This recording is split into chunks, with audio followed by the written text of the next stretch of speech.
Hello बच्चों, आप सभी का मेरे चैनल उदय सेकेंडरी क्लासेस में स्वागत है। आज भी हम हमेशा की तरह आपके लिए एक यूजफुल वीडियो लेकर आए हैं जिससे आप बोर्ड में अच्छे नंबर गेन कर पाए। तो इस वीडियो को लाइक करें और हमारे चैनल को सब्सक्राइब करिए। धन्यवाद। गुड मॉर्निंग बच्चों, आज की शुरुआत करेंगे दो प्रश्नों से। एक तो थर्ड एंड फोर्थ प्रश्नावली 5.1, दूसरे में थर्ड एंड फोर्थ। आज इस वीडियो में हम शुरू करेंगे। इससे ऊपर के जितने भी प्रश्न हैं उनकी वीडियो मैंने चैनल पर डाल रखी है। और शुरुआत करें बेटा। प्रश्न क्या है कि रोहन की माँ उससे 26 वर्ष बड़ी है। उनकी आयु वर्षों में का गुणनफल अब से 3 वर्ष पश्चात 360 हो जाएगी। हमें रोहन की वर्तमान आयु को निकालना है। तो ऐसे प्रश्नों में केवल अपने को द्विघात समीकरण बनाना है, बाकी हल नहीं करना है। 4.2 है उसमें हल करना है, 4.3 में हल करना है, उसकी वीडियो अलग बनाएंगे। तो बेटा अपन क्या करते हैं, सबसे पहले जो जिसकी आयु छोटी होती है उसकी एक्स बनाते हैं। तो आप बेटा क्या लिखोगे, आप ये लिखोगे माना कि रोहन की आयु, क्योंकि रोहन छोटा है तो रोहन की आयु जो बनेगी बेटा वो बन जाएगी आपकी बराबर लगा करके एक्स वर्ष। ठीक है। देखो रोहन की आयु तो बन गई, अब उसकी माँ की आयु बनाएंगे। तो आप लिखोगे माँ की आयु जो है आप कैसे लिखोगे, क्योंकि वो 26 साल बड़ी है अपने बेटे से, तो जो उसके बेटे की आयु है उसकी आयु में आप 26 वर्ष जोड़ दो तो वो बेटा उससे 26 साल बड़ी हो जाएगी। ठीक है। अब देखो यहाँ तक तो अपनी बात हो क्लियर। उसकी आयु वर्षों में का गुणनफल अब से 3 वर्ष पश्चात। तो आप क्या करेंगे, 3 आप बेटा जोड़ोगे रोहन की आयु में उसकी माँ की आयु में। तो आप लिखोगे यहाँ पर 3 वर्ष बाद रोहन की आयु। ठीक है। तो 3 वर्ष पश्चात है तो बेटा उसकी जो वर्तमान आयु एक्स है रोहन की, उसमें 3 जोड़ दोगे, क्योंकि पश्चात में बेटा हमेशा जोड़ जाता है और पहले में हमेशा घटा जाता है। अब देखो रोहन की आयु बन गई, अब उसकी माँ की भी तो आयु अपन को बनानी पड़ेगी ना, क्योंकि वो 3 साल बड़ी है, क्योंकि वो भी तो 3 साल बड़ी हो जाएगी ना। तो आप क्या लिखोगे, 3 वर्ष बाद माँ की आयु, जैसे रोहन की बनाई वैसे अपन उसकी माँ की बनाएंगे। तो माँ की जो आयु थी वो थी बेटा x + 26। तो x + 26 में आप 3 और जोड़ दो तो ये 3 वर्ष बाद की आयु बन जाती है। ठीक है। अब ये आयु बेटा ऐसे लिखी जाएगी x + 29 वर्ष। ठीक है।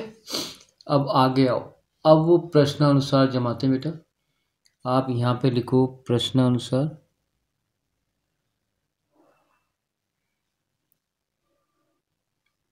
ठीक है। उनकी आयु को गुणनफल, तो आप क्या लोगे, एक तो 3 वर्ष बाद की आयु रोहन की आयु ये हो जाएगी x + 3 और उसकी माँ की ये हो जाएगी x + 29। इन दोनों का जो गुणनफल है वो बेटा 360 है, जो कि आपके प्रश्न में दिया हुआ है। ऊपर देखो 360 दिया हुआ है। तो आप यहाँ लिखोगे प्रश्नानुसार। देखो बेटा x + 3 रोहन की आयु, यहाँ पर एरो आएगा, इंटू x + 29 यानी कि उसकी माँ की आयु, उनका गुणनफल हो जाएगा 360। ये मैंने यहाँ लिख दिया गुणनफल 360। ये आ गया आपका एरो। बेटा पहले इसको इससे गुणा करो तो x² आ जाएगा, पहले x से गुणा होगा स्क्वायर आ जाएगा, प्लस आ जाएगा, फिर x गुणा 3 से होगा तो 3x आ जाएगा। ठीक है। फिर नंबर आएगा 29 गुणा होगा x से, तो यहाँ पे आ जाएगा 29x प्लस, अब 29 होगा किससे 3 से, तो 9 × 27 और 6 और 2 8 बराबर आ जाएगा आपका 360। आगे चले बेटा, तो आगे हम क्या करेंगे, देखो इसको आगे हल कैसे करोगे, ये x² एज इट इज़ रहेगा। ठीक है। ये दोनों जुड़ जाएंगे तो ये आ जाएंगे आपके 32 + 87 ये हो गए, यहाँ आ जाएंगे माइनस के 360 और बराबर आ जाएगा आपका 0। ठीक है, आगे आओ, एक्स स्क्वायर यूँ को यूँ, सॉरी 32x, तो 32x यूँ को यूँ, इसमें से ये घट जाएगा तो माइनस करेंगे तो 10 में से 7 गए तो 3, ठीक है। यहाँ बच के आपके 5, यानी 15 में से 8 जाएंगे तो 7, यहाँ बच जाएंगे आपके 2, बराबर आ जाएगा आपका 0। तो बेटा आपका जो द्विघात समीकरण, ये एक बार चेक कर लो कि सही है क्या। 10 में से 7 गए तो 3, यहाँ बच के 5, तो 15 में से 8 जाएंगे 7 और ये 2 के 2। तो ये बन गया आपका एक द्विघात समीकरण। यानी आपको इस प्रश्न में केवल द्विघात समीकरण ही बना करके छोड़ देना है, आपको आगे हल आपको नहीं करना है। ठीक है, तो ये आज का प्रश्न था आपका पहला। अब दूसरा प्रश्न देख चलते हैं। आज का दूसरा प्रश्न देखो, एक रेलगाड़ी 480 किलोमीटर की दूरी समान चाल से तय करती है। तो दूरी तो मालूम है, चाल बनाएंगे। कौन सी चाल बनाएंगे? सामान्य चाल। ठीक है, तो आप यहां से स्टार्ट करो। पहले मैं एक लाइन लिख रहा हूं। माना कि रेलगाड़ी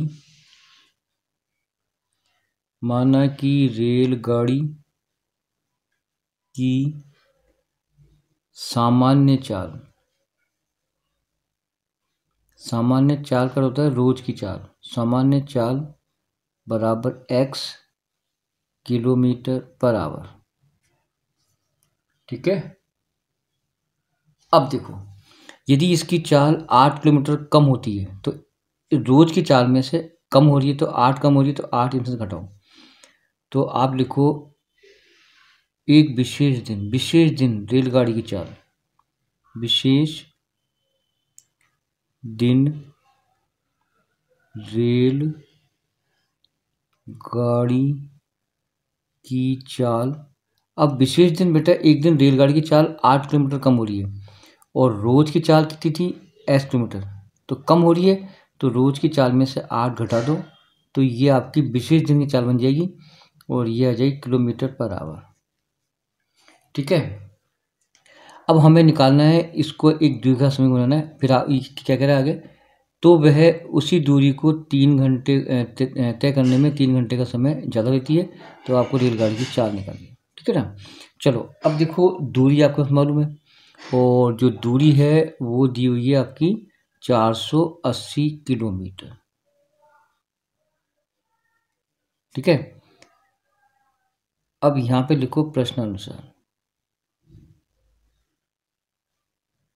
ठीक है, आपको मालूम है चाल बराबर होता है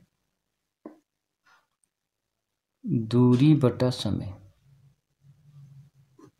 ठीक है, ऐसे प्रश्नों में बेटा समय बाहर निकालो। जैसे समय बाहर निकाला तो यहाँ पे आ जाएगा दूरी बटा चाल। ठीक है, अब देखो, हमेशा आपको क्या करना है, यहाँ पर एरो लगाना है। दूरी बेटा 480 किलोमीटर है, ये देखो ऊपर, तो दूरी आ गई 480। यहाँ पे आ जाएगी चाल। यहाँ पे चाल बेटा देखो दो बन रही है, एक तो रोजाना की चाल और एक विशेष दिन रेलगाड़ी की चाल। देखो, अब देखो इस सूत्र में अपने को मान रखना है, समय है, समय बराबर दूरी चाल। दूरी आपको मालूम है 480 किलोमीटर है। यहाँ पर चाल बेटा दो बन रही है, एक x और एक हो रही है x - 8। तो हमेशा जब भी कभी ऐसे प्रश्न आए तो कम वाली चाल है वो पहले रखनी है। तो दूरी तो रख दी मैंने 480, अब यहाँ पर चाल ये रखेंगे ना कि ये, क्योंकि ये चाल ज़्यादा है, ये चाल कम है, तो चाल कम होगी तो समय लेंगे ज़्यादा है। तो इसी कंडीशन में जब भी ऐसे सवाल आए तो x - 8 ये चाल यहाँ रखी जाएगी। ठीक है, फिर आएगा बेटा माइनस, फिर दूरी आएगी 480 और अब चाल आएगी आपकी x और बराबर आ जाएगा 3 घंटे का समय। अब प्रश्न खड़ा होता है, ये सूत्र ऐसे कैसे बना? देखो, एक बार मैं दोबारा सुनो ऊपर, देखो दोबारा सुनो। एक रेलगाड़ी 480 किलोमीटर की दूरी समान चाल से तय करती है। यदि इसकी चाल 8 किलोमीटर कम होती है तो वह इसी दूरी को पार करने में 3 घंटे का समय चलती है। अब भाई देखो, यहाँ आ जाओ, ये तो बेटा रोजाना की ये तो एक विशेष दिन चाल होगी और ये चाल होगी मतलब रोज की। तो जब उसने चाल कम करेगा, जब चाल कम होगी तो बेटा समय ज़्यादा लेगा। तो इस समय में से ये समय में जब अपन कम करेंगे तो 3 घंटे आ जाते हैं, जो कि प्रश्न में दिया हुआ है। अब इसके नीचे बेटा 1 लगा लो, यहाँ पर वापस एरो आएगा, यहाँ पर ये मैंने रेखा लगाई बटे वाली, ये 3/1 बेटा यूँ को यूँ। अब क्रॉस में गुणा करो, तो यूँ गुणा होगा तो 480x आ जाएगा, चिन्ह को माइनस आ जाएगा। अब ये गुणा इन दोनों से होगा, तो पहले आप लिखो 480 ब्रैकेट में लगो x minus 80, sorry x minus 8, ठीक है। और नीचे ये दोनों आ जाएंगे, कौन कौन से, x माइनस 8 और आपका x, ठीक है ना। जब भी ऐसे हैं तो इनको तो बेटा यूँ उतारो और इसको गुणा यूँ करो, ये आ गया, ये माइनस आ गया, इसे गुणा यूँ करो, ठीक है। अब इसको अपन कैसे करेंगे हल, देखो यहाँ पे आ जाएगा 480x माइनस 480x गुणा होगा तो 480x आ जाएगा, ठीक है। जैसे खोलेंगे ब्रैकेट को तो माइनस माइनस प्लस हो जाएगा। अब ये गुणा इससे होगा तो 0 और 2 64, 32 और 6 38, ठीक है बेटा। चलो, और बराबर आ जाएगा आपका 3/1, यूँ कि आ गया। देखो ये वाला पद देखो, ये आ गया, ये माइनस आ गया, इसे अपन खोलेंगे तो पहले ये गुणा इससे होगा तो 480x आ गया, ये गुणा इससे करेंगे तो ये आपका 3840 आ गया, माइनस माइनस प्लस हो गया। अब इसे खोलो, ये गुणा इससे करके x² आ जाएगा, ये माइनस आ जाएगा, ये गुणा इससे करेंगे तो आपके 8x आ जाएगा, ठीक है। आ गया बेटा, ये प्लस का ये माइनस कट गया। अब देखो ऊपर क्या बच गया, 3840 बच गया, नीचे बच गया आपका x² माइनस 8x और बराबर हो जाएगा 3/1, ठीक बेटा। अब ऐसा करो, इसको क्रॉस मल्टीप्लाई करो, अब ये गुणा ऐसे करो तो यहाँ पे आएगा 3x² माइनस ये गुणा इससे करेंगे तो 24x आ जाएगा, फिर ये बराबर हो जाएगा, इसको गुणा करेंगे तो ये 3840 आ जाएगा, ठीक है। आ गया हो, फिर एरो चलेगा, यहाँ 3x² यहाँ पे आ जाएगा, यहाँ पे 24x आ जाएगा, ये माइनस के 3840 आ जाएगा, इसका क्वेश्चन कर लिया, बराबर 0। अब बेटा 3 का भाग लगाओ, 3 का भाग यहाँ जाएगा 1 बार, यहाँ 3 का भाग जाएगा 8 बार, यहाँ 3 का भाग जाएगा 3 एकम 3, 3 दूनी 6 और 3 और 24, 0 बराबर आ जाएगा 0। अब ये आपका बन गया द्विघात समीकरण। अब इससे अपन रोहन की वर्तमान आयु निकाल सकते हैं। तो यहाँ तक ही था बेटा, आगे नहीं था। तो यहाँ तक कि अपने को द्विघात समीकरण बनाना था, ये आंसर है। तो आज अपन ने 4.1 पूरी कर ली। अब अगली जो वीडियो में 4.2 लेकर के आएंगे। धन्यवाद।